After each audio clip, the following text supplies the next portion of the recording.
Welcome back, everyone. In the first part, we walked through the 7 classical philosophies of education. Now we move into part 2, where we look at the newer ideas that are shaping schools today.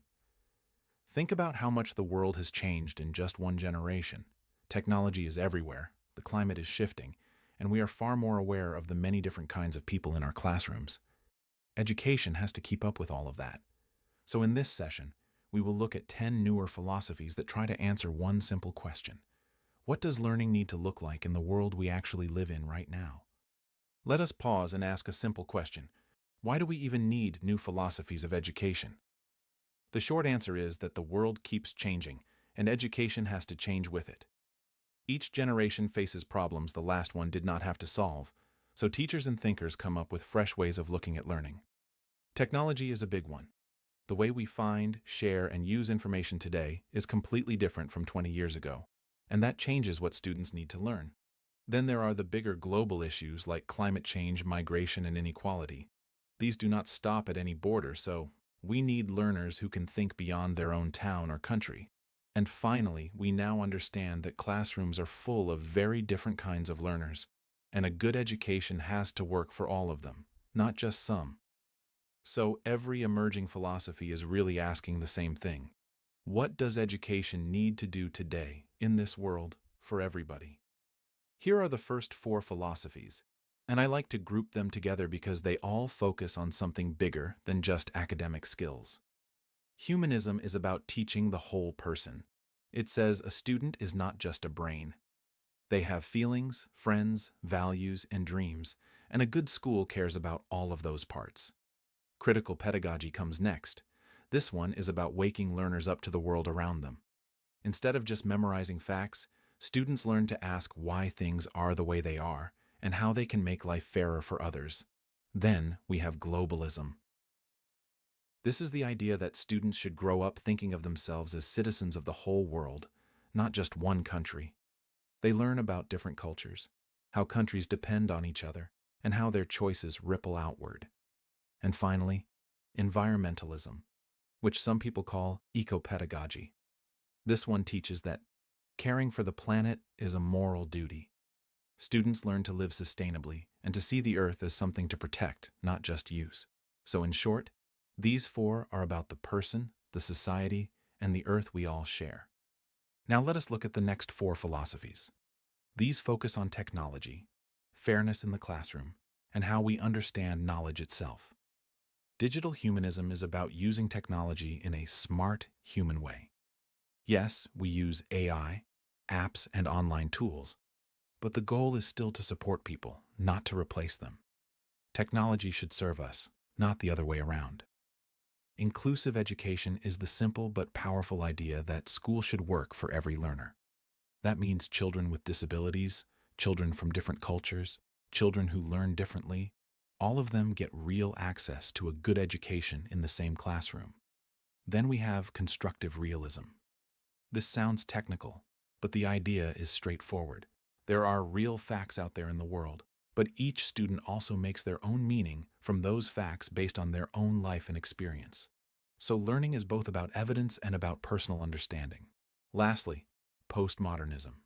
This one challenges the idea that there is only one correct way to see things. It says, knowledge is shaped by culture, history, and who is in power.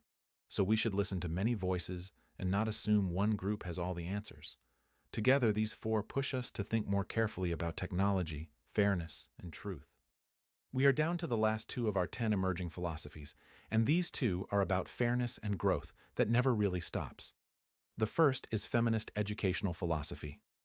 The basic idea is simple. For a long time, school systems quietly told boys and girls what they could and could not do. Feminist philosophy pushes back on those old limits. It asks schools to make space for every gender, to break down stereotypes, and to create classrooms where students are not held back by who they are. The second one is lifelong learning. This one is easy to remember. Learning does not stop when you walk out of school for the last time. The world changes too fast for that. So a good education does not just stuff students with facts. It teaches them how to keep learning on their own for the rest of their lives, whether through work, hobbies, training, or curiosity. Put together, These two remind us that education is about fairness for everyone and about growth that keeps going long after the school year's end. Here is your quick map of all 10 philosophies in one place. Use it as a memory aid. Humanism reminds us to teach the whole person, not just the mind. Critical pedagogy uses dialogue to wake up social awareness and push for justice. Globalism opens the classroom to the wider world. Environmentalism, or ecopedagogy, builds care for the planet. Digital humanism asks us to use technology in a thoughtful and ethical way. Inclusive education makes sure no learner is left behind. Constructive realism balances real facts with personal meaning. Postmodernism welcomes many voices and questions the idea that only one story is true. Feminist philosophy works for gender equity and breaks down old stereotypes. And lifelong learning reminds us that growth never ends. The important thing to notice is that these do not cancel out the older classical philosophies. They sit alongside them. A really good teacher does not pick just one. They borrow from several at the same time, depending on what their students need that day. Think of it like a toolkit. Different moments call for different tools, and the more philosophies you understand, the richer your teaching can be. So, what is the big takeaway from all of this? Educational philosophy is not a dusty topic sitting on a shelf. It is alive, and it keeps growing as the world grows. Each of these 10 ideas is really an answer to the question, how do we teach in a way that helps every learner thrive in a complex, fast-changing world? The honest answer is that no single philosophy can do the job on its own. The best teachers use them like lenses.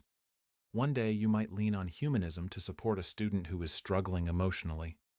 The next day you might use inclusive education to make sure your lesson works for everyone in the room. Another moment might call for critical pedagogy to open up a conversation about fairness, or digital humanism when you are deciding how to use a new app in class. The point is to stay thoughtful, stay open, and keep asking what your students actually need. If you do that, you are already living out the spirit of these emerging philosophies. Finally, here's your reference list. It points you to the books, reports, and articles that the ideas in this session came from. You do not need to memorize every name, but I do encourage you to look up the ones that caught your attention. If a particular philosophy spoke to you today, going back to the original writer is a great way to deepen your understanding. It also helps a lot when you are preparing for exams or writing your own papers, because reading the original thinker in their own words is always richer than reading a summary. Treat it as a starting point for your own learning journey, not a finish line.